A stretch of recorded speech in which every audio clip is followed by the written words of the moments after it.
انسان په زرهاو کاله مخکې وژل شوی ده، د وجود وصل شوی ده. زه چې ژوندی یم، زه یو مصنوعي انسان یم. په ما کې د نورو انسانانو فکرونه دي، د دوی لاره ده، د دوی طریقه ده. زه په دې وجود کې نه یم، یعنې زه په خپله انسان په دې وجود کې نه یم.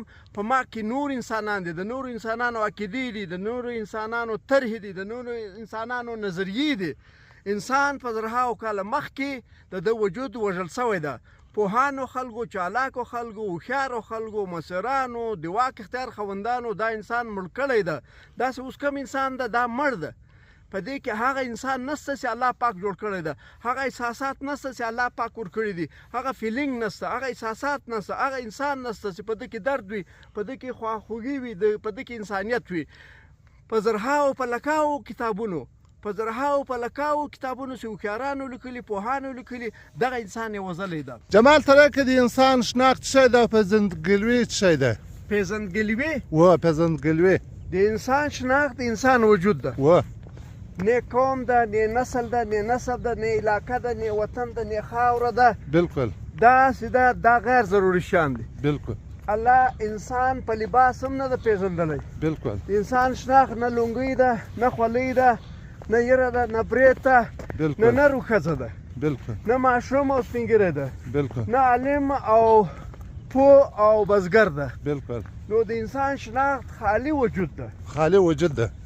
دلته موږ انسان په لونګۍ پېژنو، په خولۍ یې پېژنو، په ير یې پېژنو، په برېتو یې پېژنو، په جسامت یې پېژنو چې نر یې که ښځه یې، وړوکی یې، ماشوم یې، ځوان یې، سپین ږیری یې، عالم یې، پوه یې، تاجر یې، د کومې خاورې یې، د کوم هېواد یې.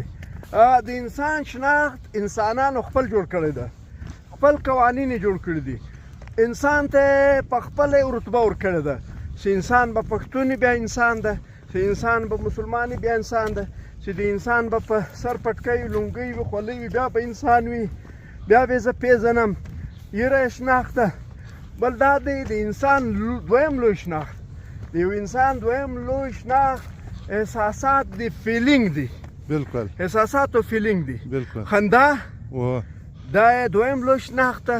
زړه دا یې دویم لوی شناخت ده، فیلینګ او احساسات. بالکل که یو سړی دی ناست نو خوابدی ده، نو خوابدی ده، ټولې منې ساده خوابدی. بالکل که دی ناست نو موږ خوشحاله ده. که دی ناست څو غږ نه ورته لري، که دی ناست هر کوچنی هم کار په لري، مؤمن هم کار په لري، لویې مسخرې په کوي.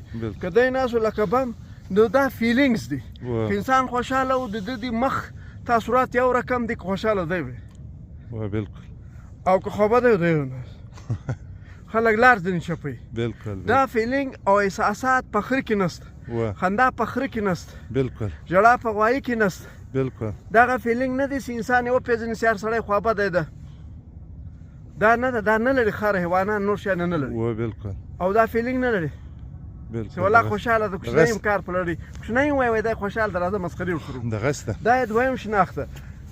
زموږ بدبختي دا ده، د انسانیت بدبختي دا ده چې دلته پوهانو خلک انسان چې دا په انسان کې انسانیت وژلی ده، لباس یې ژوندی کړی ده. کالي، پټکی، لونګۍ، بریتونه، خولۍ، نر و ښځه، کوچنی او ماشوم، نسل، ترکی، کاکړ، بلوچ، پښتون، پنجابی، هندو، سیک، عیسائی، کرسچن، یعنې دغه شیان یې ژوندي کړي دي. په دغو ډېرو عقیدو کې انسان وژل شوی ده. انسان په زرهاو کاله مخکې د دنیا چالاکو، پوهانو، سیاست پوهانو، د عقل خاوندانو په زرهاو کاله د انسان وجود مړ کړی ده.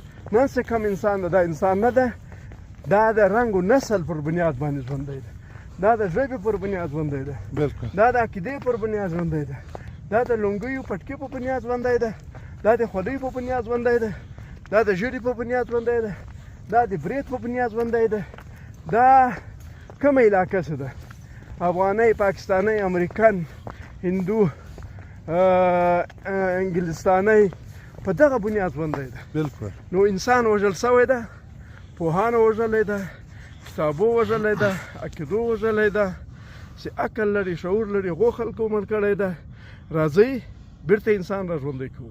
راځي د انسان پیژندګلوونه د وجود سي دغه کواره سي سترګې سي احساسات سي فیلینګ سي لاسونه سي زړه سي بالکل کلمې سي معده سي پښې سي انسان وجود باید موږ ومنو نه د انسان په وجود لباس نه د انسان په وجود باندې کالي انسان په سر باندې خولۍ پټکۍ لونګۍ نه د انسان په پښو باندې ګوټونه نه رنګ و نسل نه ژبه نه عقیده راځي انسان له دې راوباسو ته وایې چې د اعلی تخلیق ته دا د اعلی تخلیق ته د اعلی تخلیق ته توجه وکړو او انسان نیشنلټي ته ضرورت نه لري بالکل انسان وجود نیشنلټي ده دا یوه سترګه 570 میگا پکسل ده بله سترګه 570 میگا پکسل د دنیا طاقتور ترین ماشین چې له غوښې جوړ ده بالکل له غوښې جوړ ده دغه دماغ عظیم تخلیق نعم البدل نسته بالکل دا خوله دا غاښونه دا زړه د دنیا طاقتوره ماشین ده دغه بډوګي د دنیا طاقتور ترین ماشینان دي معده د دنیا طاقتور ترین ماشین نعم البدل نسل انسانان نه سو جوړ